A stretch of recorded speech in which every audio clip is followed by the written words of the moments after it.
Сәлем достар, менің есім Қайырбек, мен химия пәні мұғалімімін. Бүгінгі біздің тақырыбымыз тыныс алу.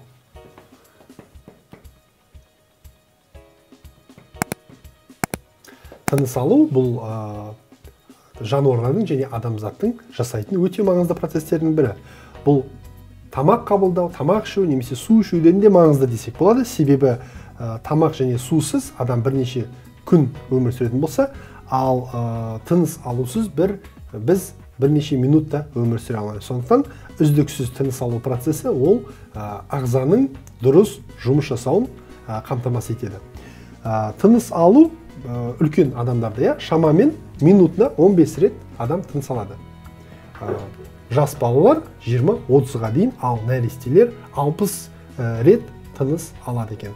Олардың тыныс алу жиілігі өте жоғары. Жүрек соғысы да және жоғары болады. Тыныс алу процесін қалай түсіндіреміз? Жалпы біз тыныс алған кезде ауа, сырттағы ауа мұрынмен немесе ауызбен ішке өкпеге қарай барады. Мұрын және ауыз бұл белгілі бір фильтр ретінде жұмыстар жасайды.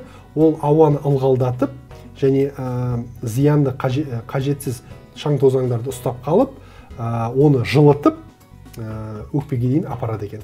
Әрі қарай тыныс алу процесіндегі негізгі компоненттер ол ауаның азот және оттек газдары. Ондағы бізге қажетті әсіресе газ, оттек газ болып табылады. Сонымен қатар ауада оттек газы 21% шамамен кездесетін болғандықтан, біз әр жұтқан кезде азот пен оттекті жұтып, қайтадан азотты шығарып жіберіп, оттекті ұстап қалады екенбіз, көп мөлшерін.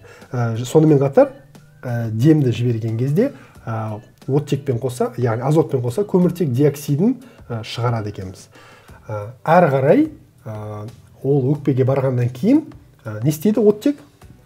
Оттек өкпеден кейін өкпеге қан жасушалары келіп, оттекті өзімен тасымалдап, басқа жасушаларға жеткізеді екен. Жасушалар қайтеді оттекті? Жасушалардың құрамында оттек тыныс алу процесіне ұшырап, ол екінші тыныс алу, біздің демалғанымыз емес, яғни жасушалардың тыныс алу процесі деген бөлек болады. Яғни жасушада тыныс алу процесі жүреді. Оны біз тотығу деп айтамыз. Тыныс алу немесе тотығу ол қалай жүреді? Жасушаға қанмен бірге тағы да басқа компоненттер барады. Мысалға тағам, біз қоректенеміз. Сол жерде оттекпен әрекеттесіп, осы тотығу процесі іске асады екен, тыныс алу процесі. Нәтижесінде көміртек диоксиді және су түзіледі. Бұл өте маңызды реакция, себебі осының нәтижесінде біздің қоректенетін тағамымыз оттекпен әрекеттесіп, көміртек диоксиді мен су және энергия бөледі. Нәтижесінде бүкіл адамның ағзасы энергиямен қамтамасыз етіледі екен. Яғни нағыз қоректену, яғни энергияның бөліну, ол жасушаларда жүзеге асады. Сондықтан біз ауаны, яғни тыныс алуымызды тоқтататын болсақ, ауа жұтпайтын болсақ, онда қан құрамында оттектің концентрациясы азайып, ол барлық жасушаларға, яғни жетіспеу мөлшерінде келіп, миға немесе басқа да ағзаға жетіспегендіктен қажетті энергия бөлінбей, оның жұмыс жасауы азаяды екен. Ал оттек бізге қай жақтан келеді?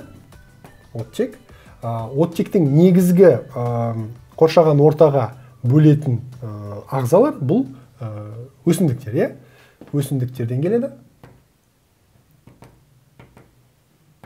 Өсімдіктердің жапырақтарында бізде фотосинтез деген процесс іске асады. Фотосинтез. Бұл реакция нәтижесінде бізде көміртек диоксиді сумен қосылып, не түзеді? Көмір су түзеді, H12O6, глюкоза және оттек түзеді. Нәтижесінде алайда бұл процесс үшін бізге күн сәулесі қажет. Күн сәулесі H-nu. Күн сәулесі болмаған, егерде күн сәулесі болмайтын болса, бұл процесс мүмкін болмайды. Яғни бұған қажетті белгілі бір энергия керек. Сол энергия берілген кезде ғана бізде көмір су және оттек түзіледі. Яғни бұл өсімдіктерде жапырақтардың өсімдіктің жапырағында немесе су балдырларында көптеген мөлшерде оттек бөлінеді екен. Әрі қарай осы оттекті тек қана адамдар емес, жануарлар да, өсімдіктер де осы оттекпен тыныс алады екен. Себебі олардың жасушаларында да біздің жасушаларымыздағыдай осындай тыныс алу процесі жүреді. Яғни жасушаның тыныс алу процесінде тағам оттекпен қосылып көміртек диоксид және су бөледі екен. Осымен оқушылар, тыныс алу бұл өте маңызды процестердің бірі. Ол бізде өкпеміздің, яғни өкпемізге оттектің ауаның келуімен, сонымен қатар жасушалардың оттекпен тотығуымен қатар жүреді екен. Оттектің негізгі өндіруші реакциясы бұл фотосинтез деп аталады. Осымен бүгінгі тақырыбымыз аяқталды. Сұрақтарыңыз болса видеоның астына жазыңыздар, мен міндетті түрде жауап беремін. Сау болыңыздар.